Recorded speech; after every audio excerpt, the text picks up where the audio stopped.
Roll call, Ms. Bowden. Yes. Mrs. Anderson? Here. Mr. Hopkins? Here. Mr. Jones? Here. Ms. Page? Here. Mrs. Quintern? Here. Madam Chair, the clerk certifies the presence of a quorum. Thank you. Can we all stand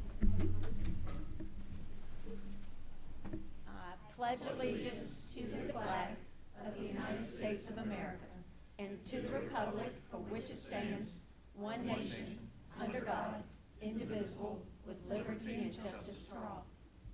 Thank you. Dr. Hornick, are there any changes to the agenda?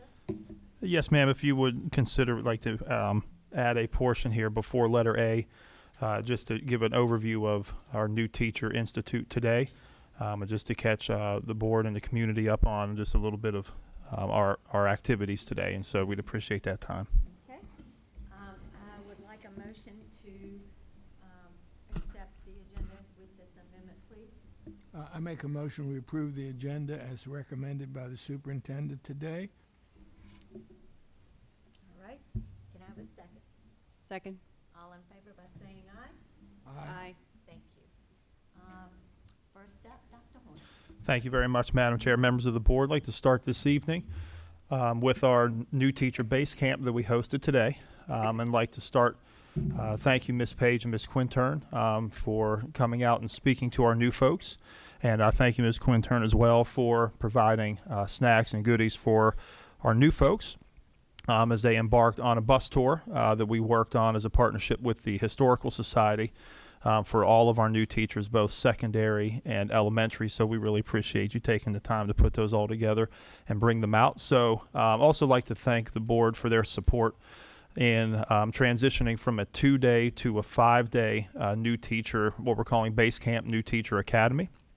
And this move has allowed us to provide more time for our new folks to be in their classrooms getting prepared. And it also gives us a lot more time to build the family atmosphere and the camaraderie and the respect and just the knowledge of the community as well as the other new teachers, and allow them to get to know each other and know us. And so today was a very, very solid and excellent day here at Orange County Public Schools. If you go to the next slide, Laura.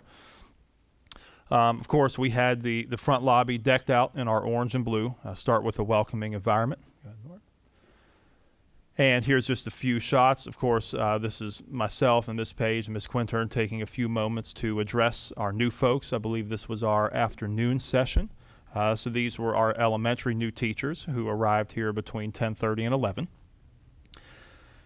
And on the next slide, we have this is our secondary agenda, I do believe, that we presented, and just give them a little bit of information as far as what they will expect for the week. And then the next slide will be our elementary agenda. And so these were presented to our new folks today. And you see a lot of time where they have time here with us, as well as a considerable amount of time in their classrooms and in their buildings, working with their building-based administrators, as well as lead teachers and their mentors and buddies. We talked a lot in our draft strategic plan. The community made it clear that they want us to really begin to make the messaging of very clear academic expectations a priority here in Orange County Public Schools. And one of the ways, and of course from there it's our job to figure out how we're going to accomplish that objective. And how we're going to figure out a way to measure it and ultimately be able to report. And so one of the ways that as we're reporting back, some of them will be quantitative, others will be qualitative. This is more in a qualitative anecdotal lens, but we started here very early with our new folks, helping them get an understanding of what we prioritize and how we want our instruction to look.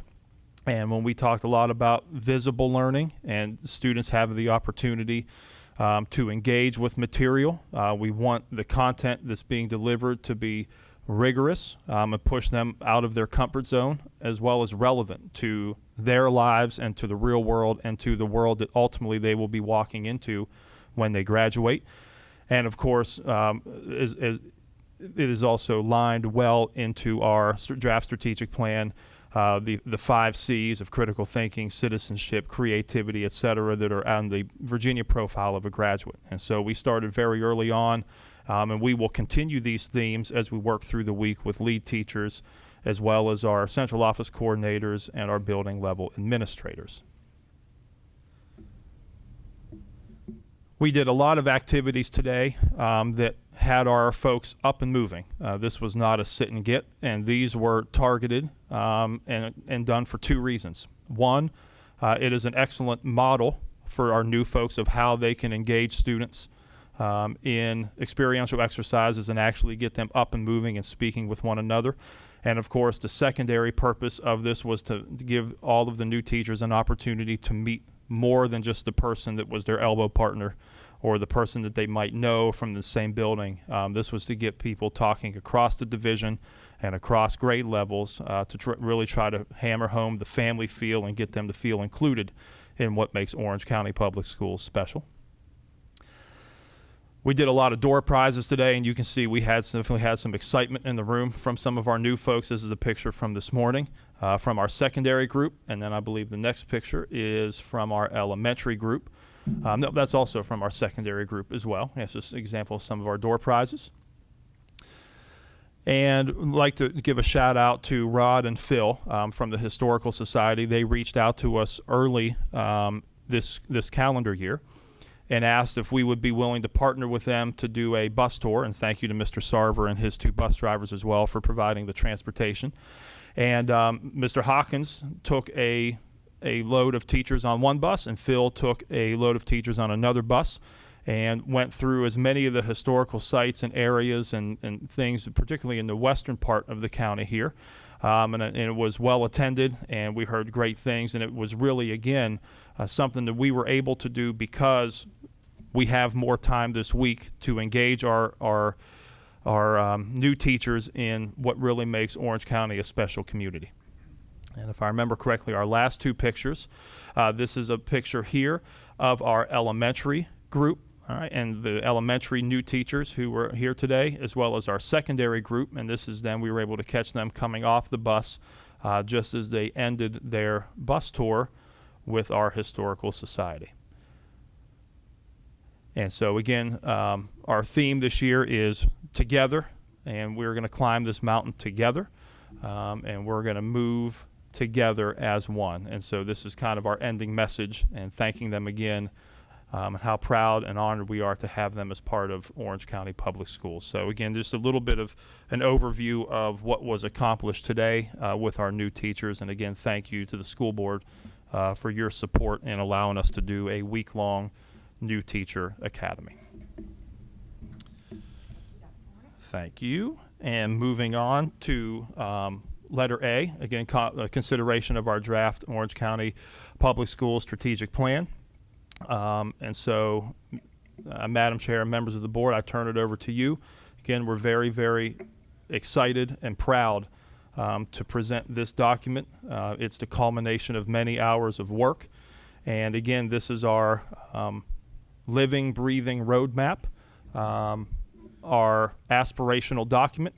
And then from here, it is our job to begin to make sense of all of the themes and begin to carry out and to do the work that has been asked of us, and ultimately report back to you in timely fashion and repeatedly how we are doing to meet and how we are measuring some of the goals and strategies that have been put forward. So we're very proud of this document, and we look forward to moving forward with this document. So I'll turn it over to you, Ms. Page. Thank you, Dr. Hornick. And I would like to say again to all the staff and to anyone that's here in the room that helped work on that, much appreciated.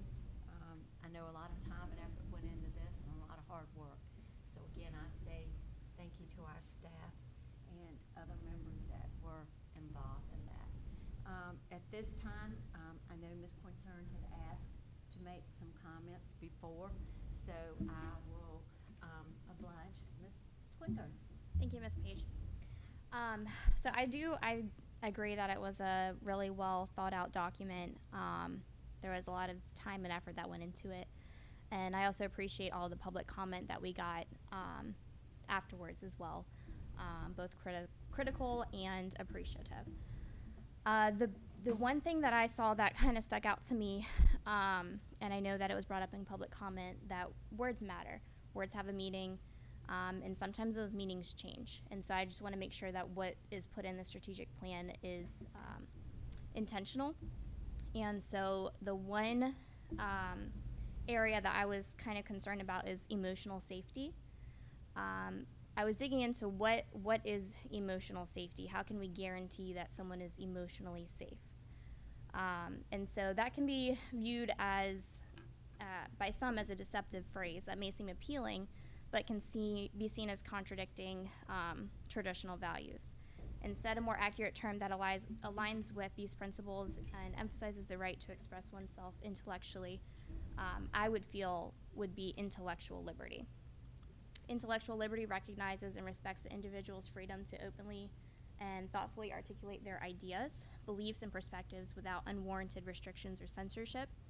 It emphasizes the traditional value of upholding individual rights while encouraging a robust exchange of diverse thoughts and opinions within a framework of respect and constructive dialogue.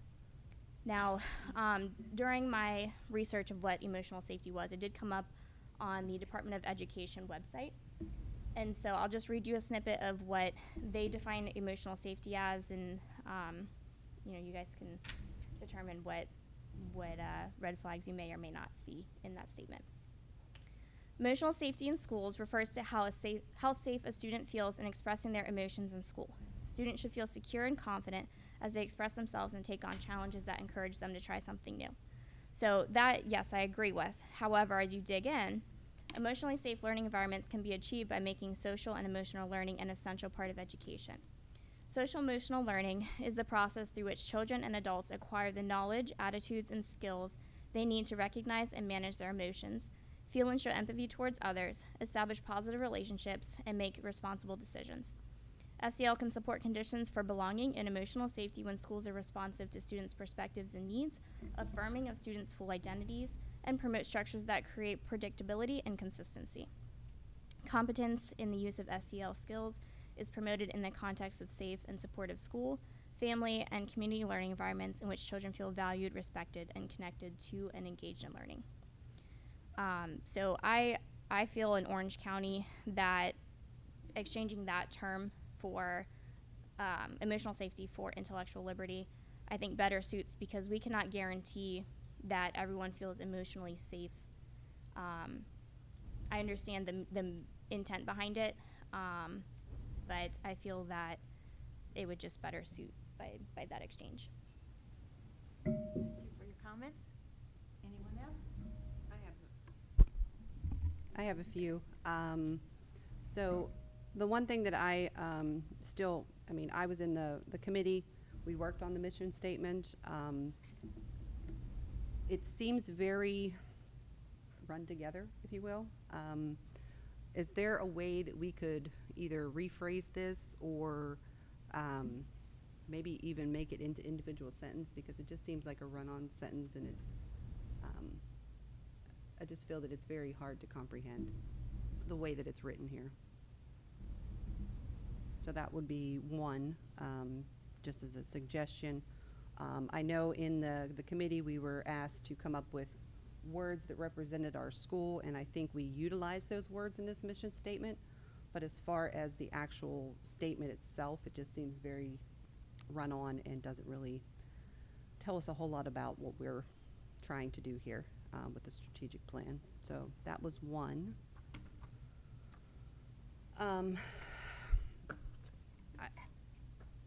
I think, so as far as the it's page 15, the instructional programming, I think we need to define what growth mindset is in here, just for clarification.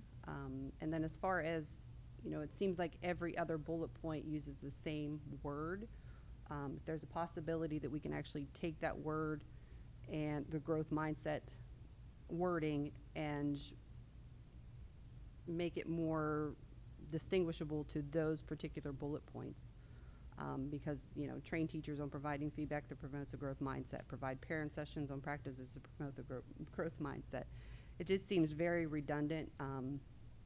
I just thought if there was different words that we could use to replace that, because we would technically define it at the top under strategy 2, but then try to come up with some wording that would not make it seem so redundant.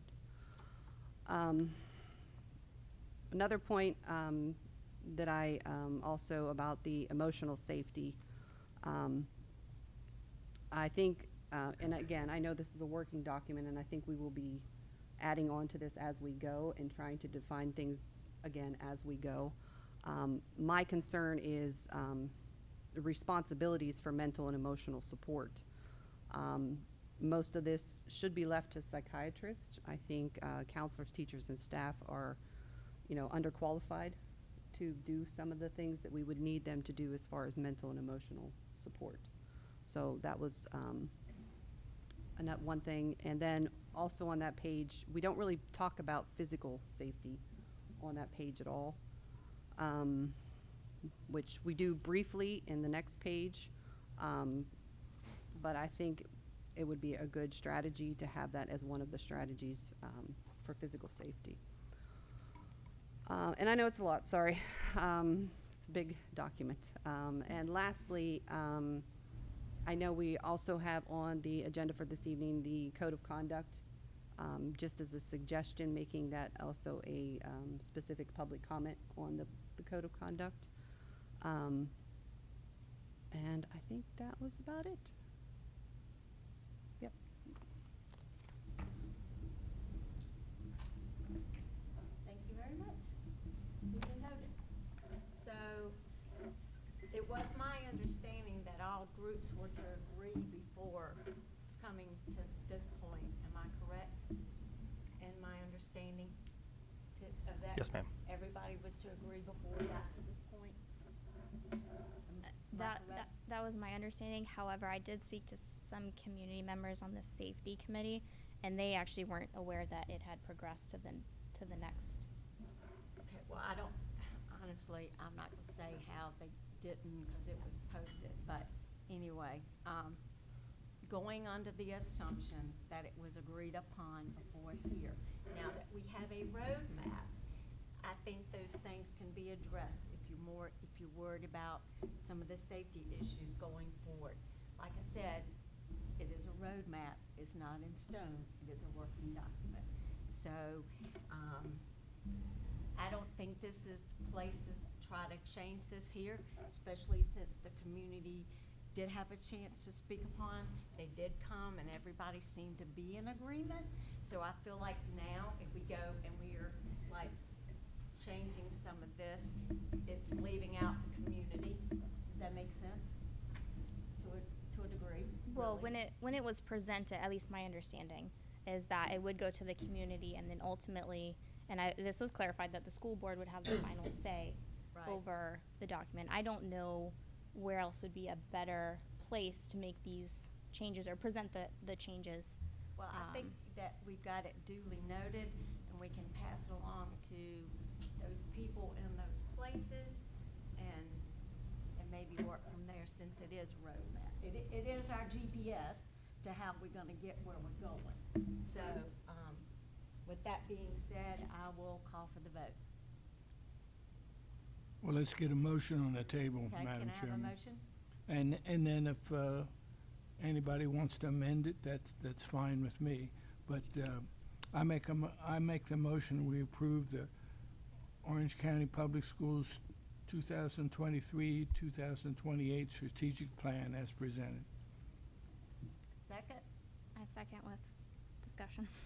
Okay, second with discussion. So I would present a subsidiary motion to amend this document to include the language where any point where it says emotional safety, to amend it to say intellectual liberty. So I would move to approve this document with the amendment as presented. So we would need a second on the amendment. Second on Chelsea's amendment?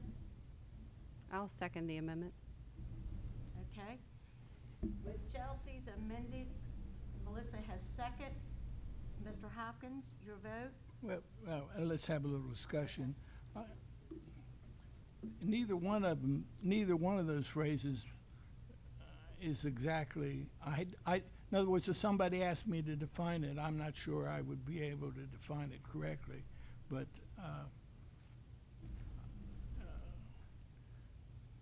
I don't think I'm in favor of the motion because he's just putting one thing I can't necessarily define with another thing that I definitely know can't define. So I don't see it as an improvement. Okay, Melissa? I would say that I would agree with the changes. I think social or emotional safety is only defined in the VDOE, where the other terminology that Chelsea's using is actually defined in the dictionary. So as far as A point of information. So the American Library Association defines intellectual freedom as the right of every individual to both seek and receive information from all points of view without restriction. Mike? I think the security of our kids has to be maintained in order, and the way it's written does that. Intellectual liberty is guaranteed through the Constitution. Dare to say that anybody's restricted from their ability to collect and harness information.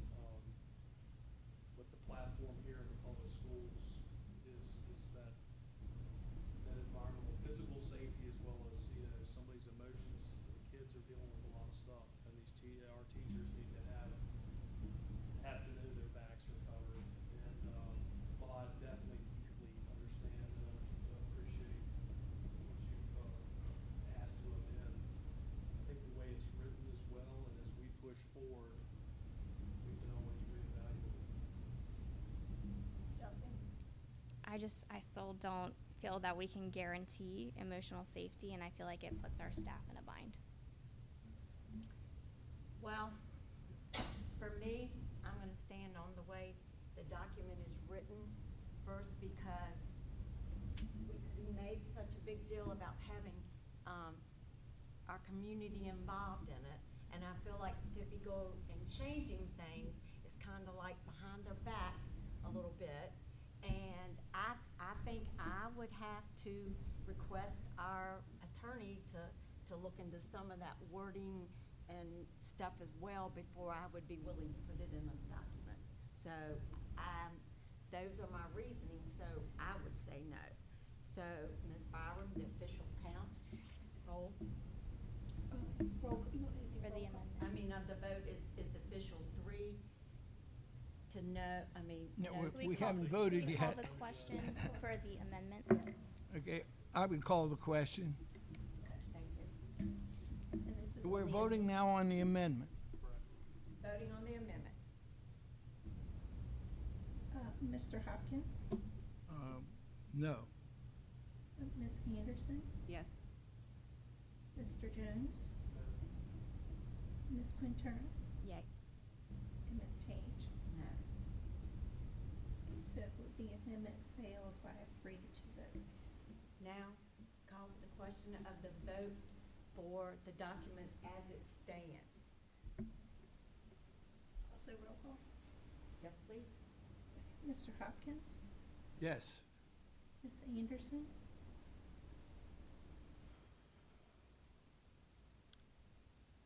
Yes. Mr. Jones, Yes. Ms. Quintern, Nay. and Ms. Page. Yes. The strategic plan is approved by a 4-1 vote. Okay, thank you, Madam Chair, members of the board.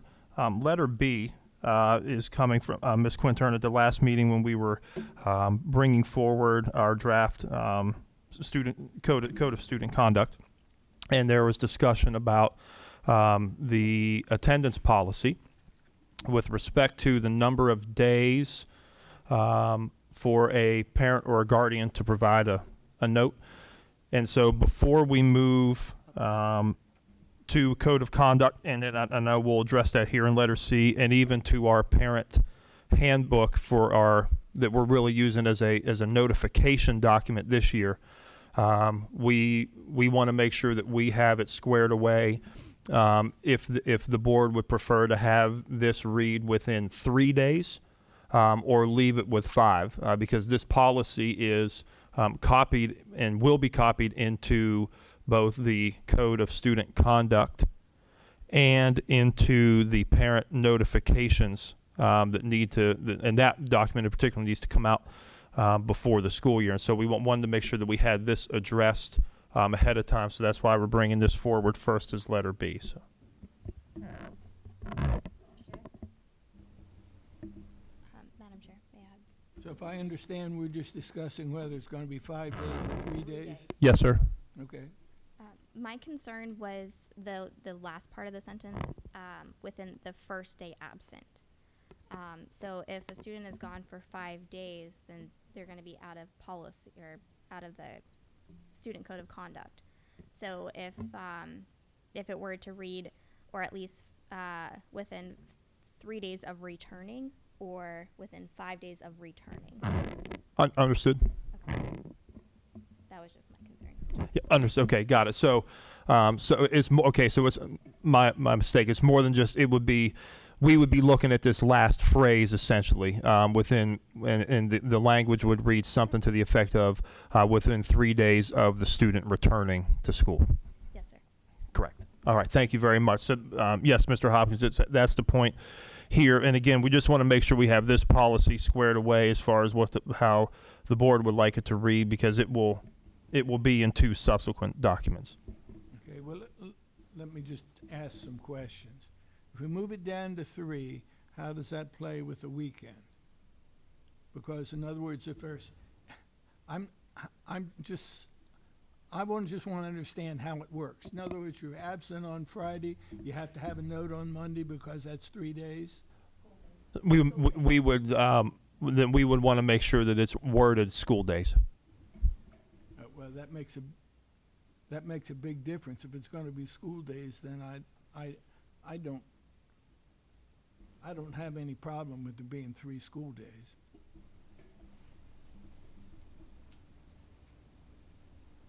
And just on a side note, from the perspective of my perspective, the administration, we are fine either way, whether it reads like it does currently, or whether it's within 3 school days of the student's return.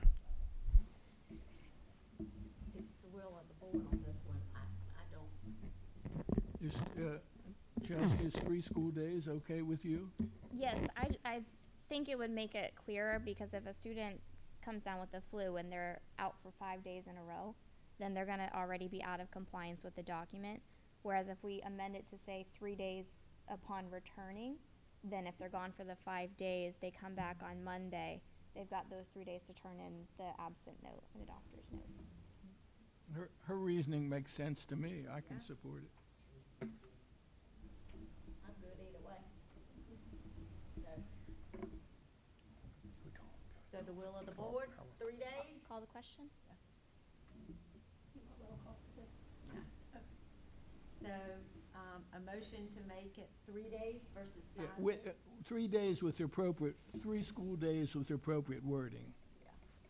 I make a motion, we change it to 3 school days with appropriate wording. That way you can fill out the sentence, whatever it needs to be. Thank you. Do you want me to make the motion?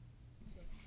So I move to amend this statement in question to state, upon returning to school within,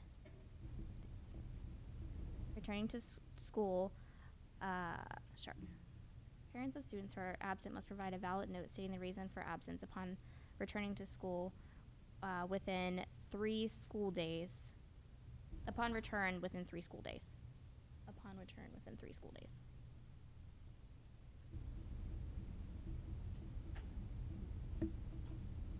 Does that sound workable, Dr. Horning? Yes, sir. Okay, then I second the motion.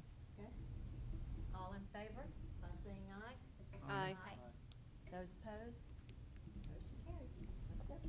Thank you, Madam Chair, members of the board. So we will make those changes. And next, we'll bring forward for additional discussion and consideration. This is letter C, the Code of Student Conduct.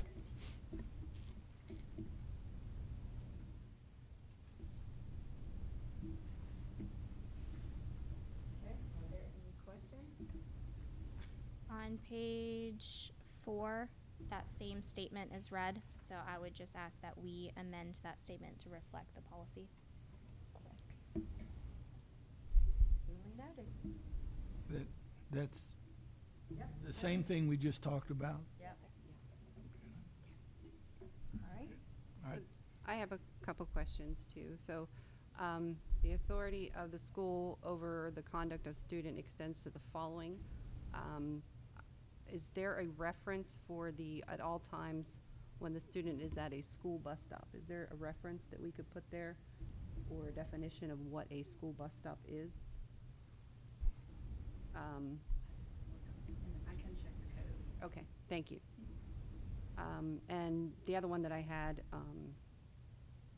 and I understand what it's saying, and I agree with it totally, but it just seems very, I don't know that everybody would comprehend it. So at such times as the student commits an act off school grounds which is committed on school grounds, sorry, let me start over again. At such times as the student commits an act off school grounds, which if committed on school grounds would be in violation of the Code of Student Conduct. The act has nexus to the school. The conduct has a detrimental or harmful effect on the welfare or safety of the school and its students, and the act disrupts or is likely to disrupt the school environment. I understand that what it's trying to say, but you know, there's some scenarios where I think are, you know, kind of petty, but could fall under this category. You know, if they were on vacation and did something, or, you know, wore a specific type of garment, or, you know, those policies are, I mean, those are under our policies. So does that technically, would this affect those students as well? Or is this just more for, you know, if they did something on social media where it was harmful to the school or something like that? So again, it's just how you read it, is really my only concern there. Sure. No, point well taken. I think the key to understand here is that when it is an offense and something that happens off school grounds, within here, that's why the language of "and" it has to meet each of these criteria, Okay. and the really key factor is whether or not an administrator can demonstrate that there's actually a nexus to the school. So if two students happen to unfortunately get into a fight in a neighborhood after school grounds, that does not necessarily create a nexus simply because the two students both attend Orange County Public Schools. However, there have been instances, particularly in my time as an assistant principal and principal, that it happened, you know, almost immediately after school off school grounds, but we had very clear evidence that it was planned and coordinated during the school day, whether it was text message. We had reports of they met in the bathroom and decided we weren't going to handle this matter here. We're going to handle it outside of school, and if we wanted to pursue discipline, we could, because we could actually demonstrate that was planned and orchestrated in the building before it leaked out. So the key one here is the second component is we have to actually be able to verifiably demonstrate that there is some type of nexus to the school. And again, it also, you know, it has to be, like you said, it's not for every little thing, because we want to focus on in these cases, the things that are really going to be a negative or adverse impact to the school. And so that's for this one, it really means we have to meet all four of those criteria in order for the administrator to address discipline within the construct of the Code of Conduct.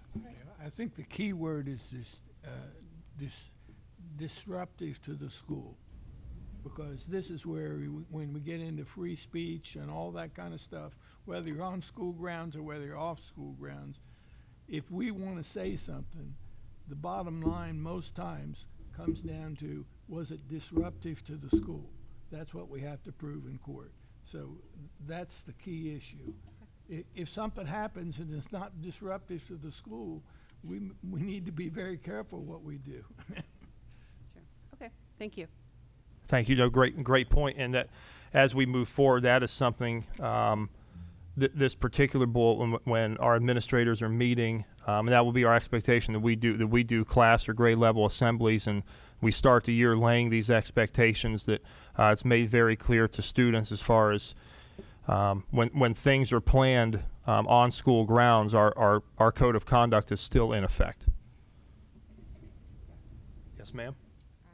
Oh, I have one other thing, sorry. So anywhere we reference a policy, can we add a link to that, especially if we're going to be putting it on the website?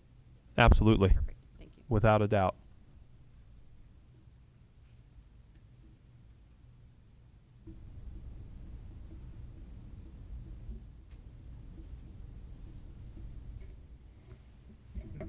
Madam Chairman, you ready for a motion? Absolutely. I wasn't sure Melissa was finished. I'm sorry. All right. Are you- I do have, I know this is a huge document. I know we did this with the strategic plan. You know, I know we're presenting it to the public, but if we could have public comment on the code of conduct, I think would be ideal. Yeah, I would support that. It wouldn't be a bad idea just to let folks have the opportunity to see it and weigh in.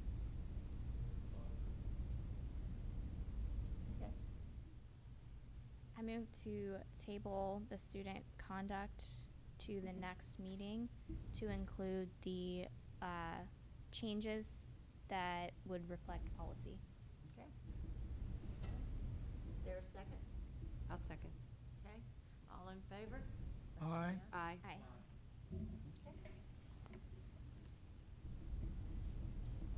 Okay, thank you, Madam Chair, members of the board. Moving forward, we will head to letter D. And what we have presented to you, Wait a minute, I'm sorry, can we go back? So by putting this back for public comment, that delays putting anything in handbooks, right, yes, ma'am. for students? So we're gonna start a year without a handbook to give out to kids. 7:37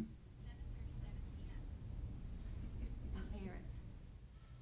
And generally, they are asked, if I remember, and that may fail me, that parents have to sign something with the code of conduct and send it back correctly. Am I correct? Yes, ma'am. Okay. So, this is gonna put, Time frame.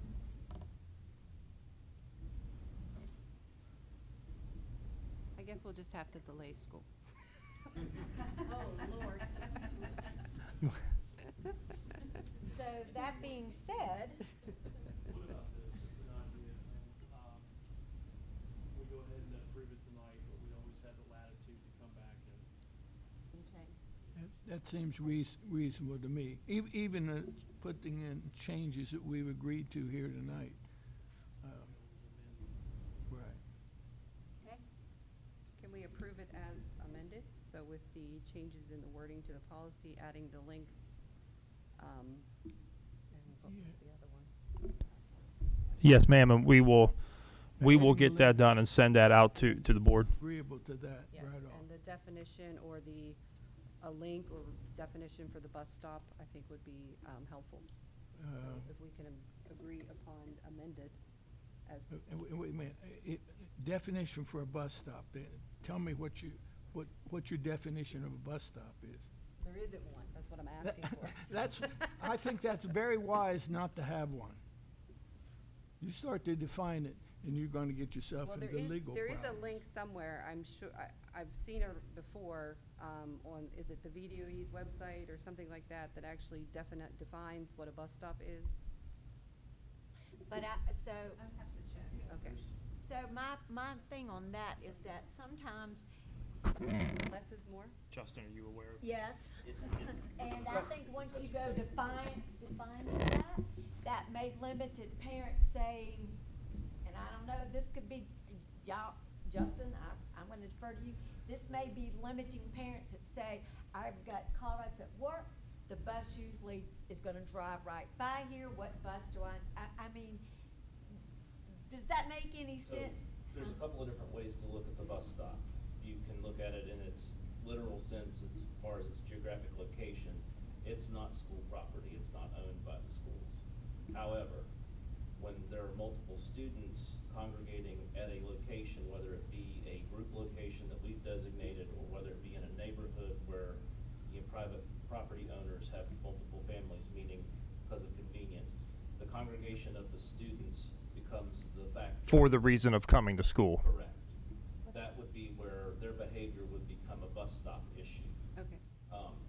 When there's acts of violence at a bus stop, if there's a physical altercation, if it's happening unrelated to the fact that they're, unrelated to school, then it would be a law enforcement issue. It could be a law enforcement and school issue as well. Okay. So could we add group bus stop or something along? Designated bus School stop?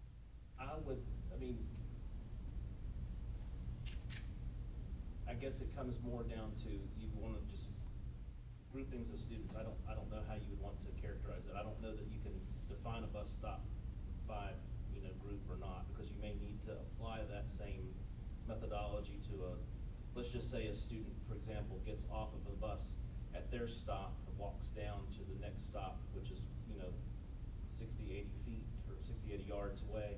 You may need to be able to employ that policy there, even though it's not a group stop, but the incident was instigated potentially on the bus and would still fall under school policies. So would that fall back to, To me, a bus stop is where the bus stops. Because, now, he can correct me, but if a bus driver has a discipline problem on the bus, doesn't the bus usually stop? Correct. So that may not be an assigned bus stop, but the bus has stopped. If two students get off and have a fight, then that's a fight at a bus stop.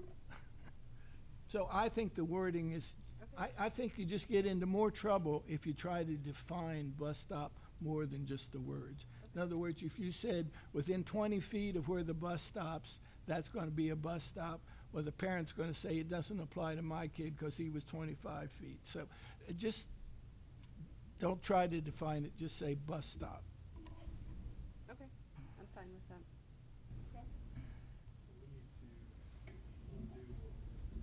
Right, so, and I think the easiest way is to go back and, Recall the motion. huh? Motion. Yep. Chelsea. Madam Chair, I move to recall the last motion of postponing the approval of the student handbook. Okay, can I have a second? Second. Okay, all in favor by saying aye? Aye. Thank you. Okay, now, Madam Chair, I would like to make a motion.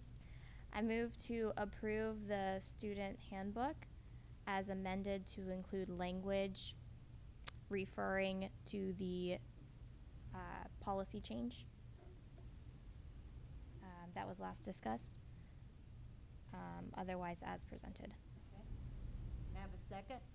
When she said handbook, we're voting on the Code of Student Conduct, right? This is the 3-day, 5-day. Oh, Yes, oh. yes. Oh, okay. So can I have a second? Second. Okay, all in favor by saying aye? Aye. Thank you. Motion carries. Okay.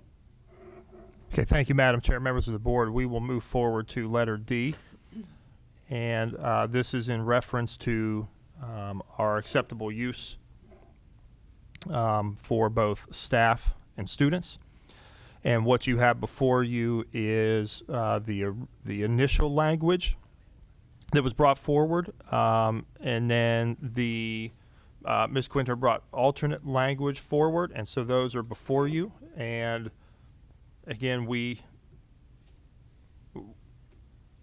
are ready to implement. Just if you can guide us on which language you all prefer as a group, and then we can start moving forward from there. So, and as you're looking at this, the Ms. Quintern's recommended language change, I believe, is what is in red, and what was in blue is what was initially presented the previous meeting, or came out of a previous meeting, and it was language from Division Council.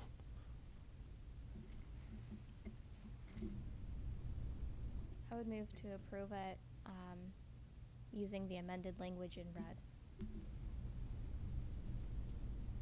I'll second it. Okay, all in favor by saying yea, yes? Yes. Yes. All opposed? Okay, motion carries. Okay. It's the same language in both of them, correct? Yes, sir. Okay, thank you. Yes, so IIBEA and GBA will both be reflected with the language that's in red, and what is in blue will be removed. Thank you very much. At this time, Mr. Honaker, if you'd like to come forward, we are going to talk about a resolution for the performance contract. And this is a little bit different. The lending institution has asked for this document that we have not been asked for previously. So, Gary, I'll turn it over to you. Correct. Yes, this is for the performance contract that was presented in December and voted on, I think, at the 1st of January. And again, I think it was presented again at the last board meeting. But since that time, the lender has requested a resolution authorizing this. And again, this was vetted by our attorneys. So again, we just had to get this resolution passed for the lender. So. And we were also informed that this language is acceptable with the lending institution as well. That is correct, yes.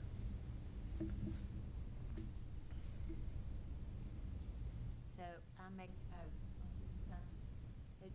Yeah. should have had time to read over it prior, right? So I will ask for a motion to accept this resolution,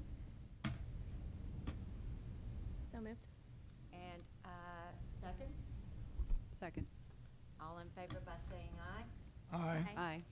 Thank you. Okay, thank you. Thank you very much, Madam Chair, members of the board, so we can move forward. Mr. Arnold, appreciate you all very much. And Mr. Honaker will stay here to present the recommended out-of-county tuition rate for this upcoming fiscal year. Yes, I'm asking for approval for the FY 23-24 tuition rate in the amount of $48.75, and this is a $166 increase from last year's rate. Any questions? I will entertain a motion to accept this. Make a motion to accept the out-of-county tuition rate as presented. Okay, a second? Second? All in favor by saying aye. Aye. Thank you. All right, thank you. Thank you, Madam Chair, members of the board.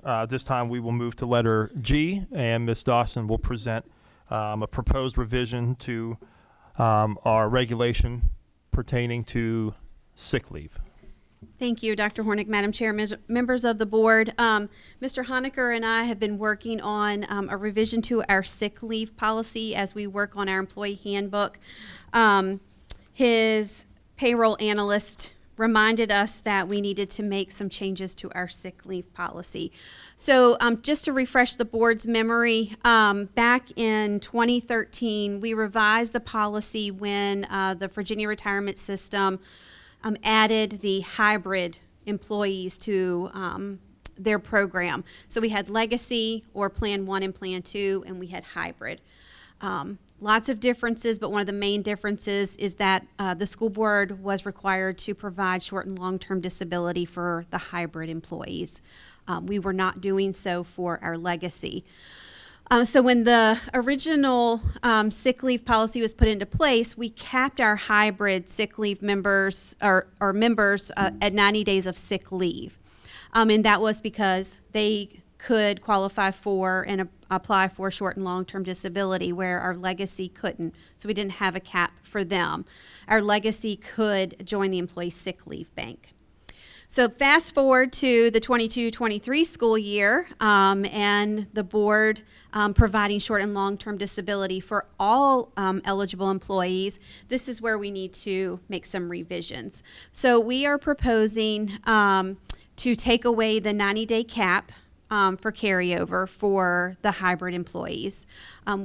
We were trying to balance. We didn't want to penalize the legacy, and we certainly didn't want to penalize the hybrid. So removing the 90 days, and then where it gets different with the payout is Plan 1 and Plan 2 or legacy would remain the same. So they would be paid out no cap at 25% of their current daily wage or rate. With our hybrid, we felt like we needed to still cap that one. And so we increased that from 90 days to 120 days, which in essence gives them about another week's worth of pay, which is nice, at 25% of the current daily wage rate. We are starting to see our legacy employees are fading out, and they're being replaced with hybrid employees. So we needed to make sure that we had a cap on our hybrid, because it does have a cost with it when we start to pay out. So, and then the only other changes to number 10, and that's just adding Plan 1 and Plan 2 along with the hybrid, that they can't offset utilizing their sick leave if they're out drawing in short or long-term disability income replacement.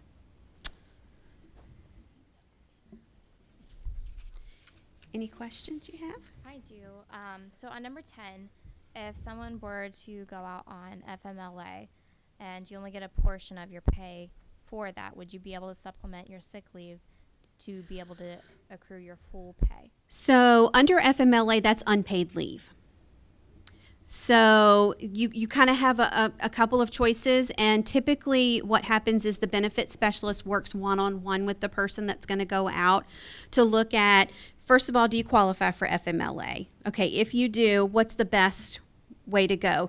Do you use your sick leave and get 100% of your pay, or is it better to use the short-term disability? And the percentage that you get under short-term disability depends on the number of years that you have been our employee. So we kind of look at which benefits the employee more.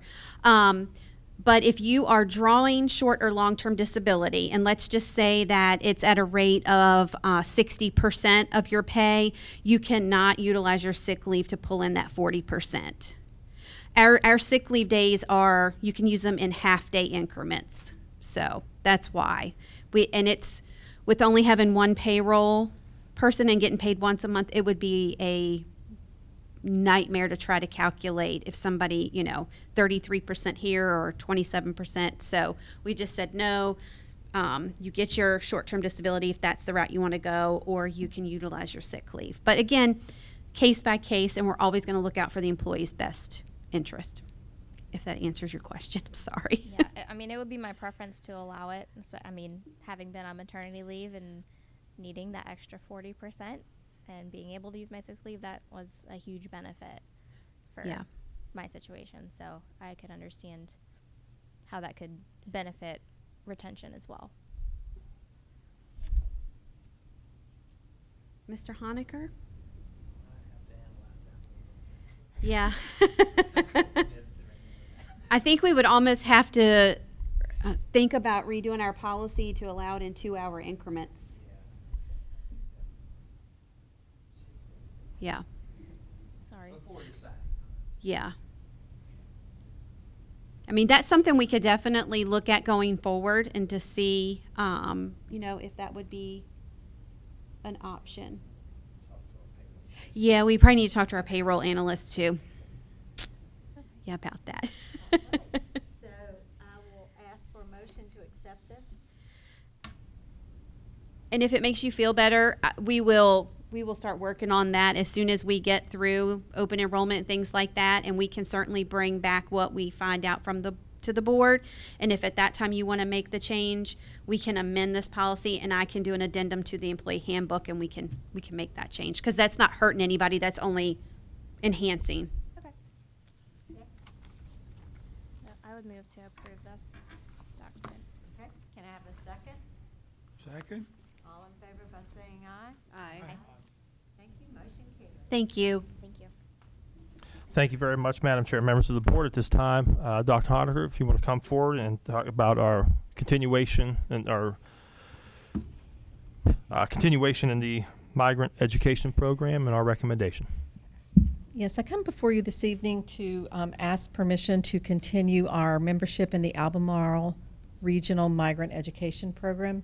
And basically, that is the agent is in Albemarle County, and we are there are several regions across the state, and we are in the Albemarle region. And if we would happen to have any students who are migrant, considered migrant students, then they would provide us with the resources needed to make sure that those students do not miss out on any educational services. At this time, we do not have any migrant students, nor did we have any last year, but it's nice to be a part of this in case that should occur. So. If I'm correct, this comes up, this is something we do Every every year. year, Mhm. correct? Yes, it is. We have to basically fill this in and say that we want to continue to be a member. Mr. Hopkins, would you like to make a motion? Yes. Let me get back to where I can find what I'm supposed to be doing.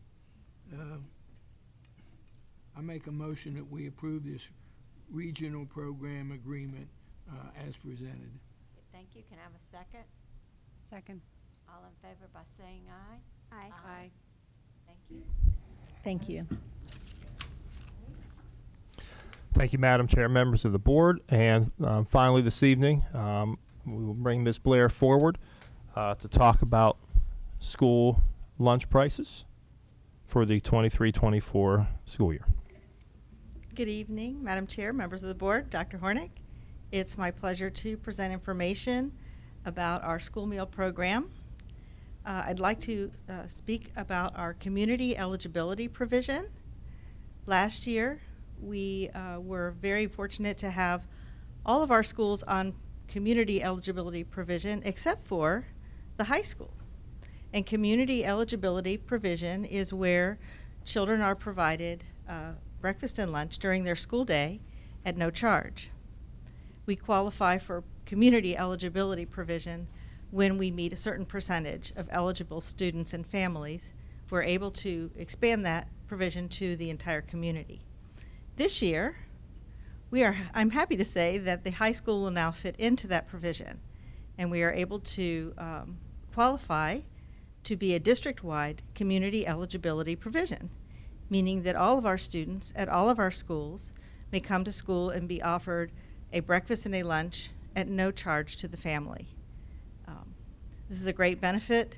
Kids can concentrate on learning and not worry about applications or having money in their pocket, and just learn and grow as we wish them to. Please let me know if you have any questions about the program. I'm happy to answer. Wonderful. Yeah, I had a parent reach out about the high school not being part of the program, and so it'll be relieved. Yeah, I'm happy about it. Yeah. Are there any questions? Well, I assume there's some increased prices for teachers and so forth in here. So the adult meal program has changed based on that. So now that we don't have an actual meal price for the students, we also don't have a meal price for adults. They do have to pay for their meals. However, their meals are charged on an a la carte basis. Do you just want to buy a sandwich, or do you just want to buy fruit, or maybe just a drink?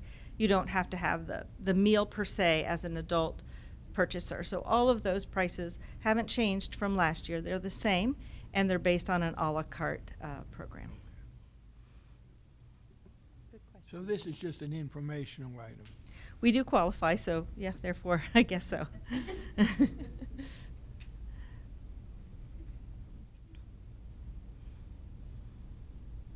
Unless there's any questions, thank you very much. Yes, thank you. Thank you.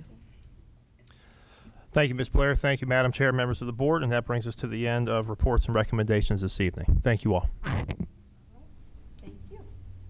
And at this time, Ms. Byron, can we review calendars?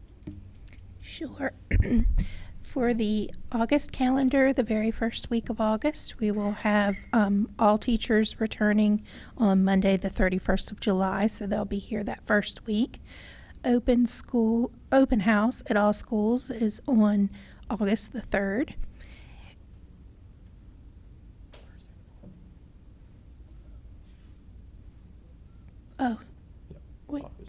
Thursday's open house? Third, yeah, it's the Thursday third, the 4th. because the second's Wednesday. I'm sorry, 3rd. Yep. Yeah. You got it. Thursday. Okay. Okay. Oh, okay. Did I say I Wednesday? thought you did. Did you Okay. say Wednesday? So Did I it's just hear Wednesday? Thursday, August the 3rd. Yes, that is correct. Oh, yes. I didn't put convocation on here. Convocation is Wednesday, August the 2nd. So that's on there. So I did. And then, so then we have a school board meeting on August the 7th, and the first day of school is August the 9th. It's coming up quick. So then moving on to September, we have student and all staff holiday on September 1st and September 4th, which will bump our board meeting to September 11th, being the first Monday. And in September, we also have an early student dismissal on the 21st and parent-teacher conferences on the 22nd, which is also a student holiday, and then a work session on the 25th.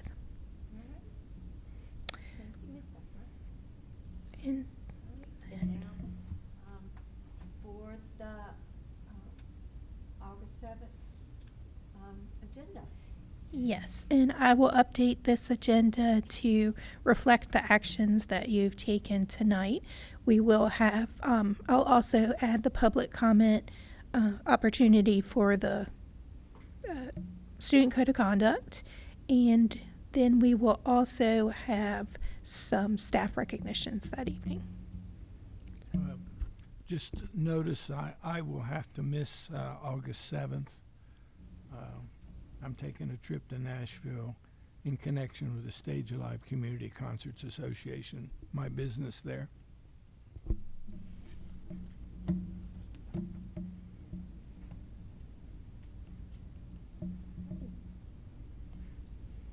Thank you. Is there anything else?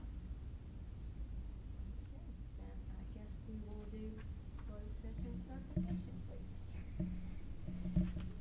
Pursuant to 2.2-3711A of the Code of Virginia, the Orange County School Board will convene a closed meeting for the following: discussion of personnel or the performance of a division employee as authorized by Section 2.2-3711A1 of the Code of Virginia for resignation, termination, transfer, employment, salary adjustment, and retirement of employees. Thank you. Can I have a second? All in favor by saying aye? Aye. Thank you.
session certification, please?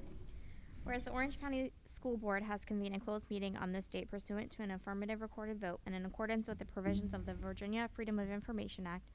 Whereas 2.2-3712D of the Code of Virginia requires certification by this school board that such closed meeting was conducted in conformity with Virginia law. Now therefore be it resolved that the Orange County School Board hereby certifies that to the best of each member's knowledge, only public business matters lawfully exempted from open meeting requirements by Virginia law were discussed, and only such public business matters as were identified in the motion by which the closed meeting was convened were heard, discussed, or considered. Do we need a Second. I think you have to read, don't you have to read this addendum? Not yet. Okay, Not yet. thank you. Roll call, please. Mrs. Anderson, Aye. Mr. Hopkins, Aye. Mr. Jones, Miss Page, Aye. Miss Quintern. Aye. Madam Chair, the clerk certifies the vote as follows: 5 yes votes and no no votes. The resolution is approved by a 5-0 vote. Thank you very much. And with close disposition of personnel actions, Dr. Horner, does this come with your recommendation? Yes, ma'am. Recommend approval of the personnel actions as presented in closed session. I move to accept the recommended approval of the personnel agenda to include rescind offer of employment, resignation, transfer employment and retirement, coaching and extracurricular appointments, as well as the addendum to superintendent's employment agreement. Okay. Can I have a second? Second. All in favor by saying aye? Aye. Thank you. Motion carries. And at this time, is there any other business? Hearing none, I will adjourn this meeting. Thank you.